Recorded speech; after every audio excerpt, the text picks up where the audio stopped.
Feature report ground number 7 on this list, the Cincinnati Bengals. I think they're going to be very good for the rest of the season.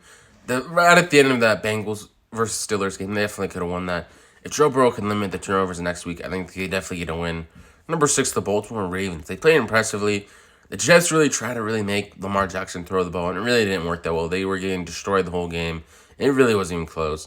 Number 5, the Los Angeles Rams. I think they're going to bounce back from playing the Buffalo Bills and have a great week.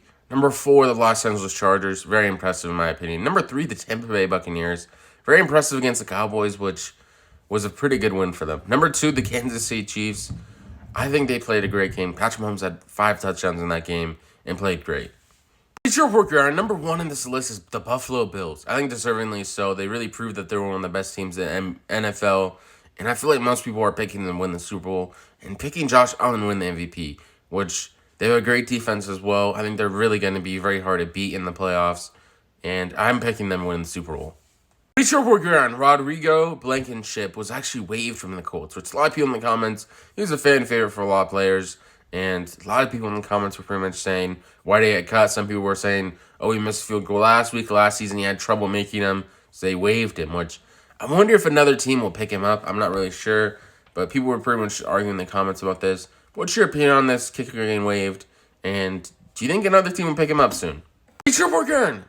Newly released evidence shows Brett Favre and former Mississippi Governor Philip Bryant diverted at least $5 million of the state's welfare funds to construct a new volleyball arena for University of Southern Mississippi per Ye-Wolf. If they can find this proof, which I think they probably have a lot of proof of this, and charge him with it, this is a bad time for Brett Favre, and he could possibly go to prison for this.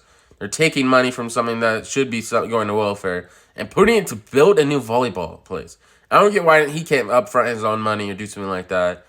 I don't really get this, but let's see some of the message that were exchanged. Bleacher Report ground the text between Brett Favre and someone else, I guess. If you were to pay me, is there any way the media can find out where it came from? No, we never publicize that information. I understand you're uneasy about that, though. Let's see what's happening on Monday with the conversation with some of the folks at Southern. Maybe you'll click with them, hopefully. Okay, thanks. Well, I just got off the phone with Phil Bryant. He's on board and will get us this done.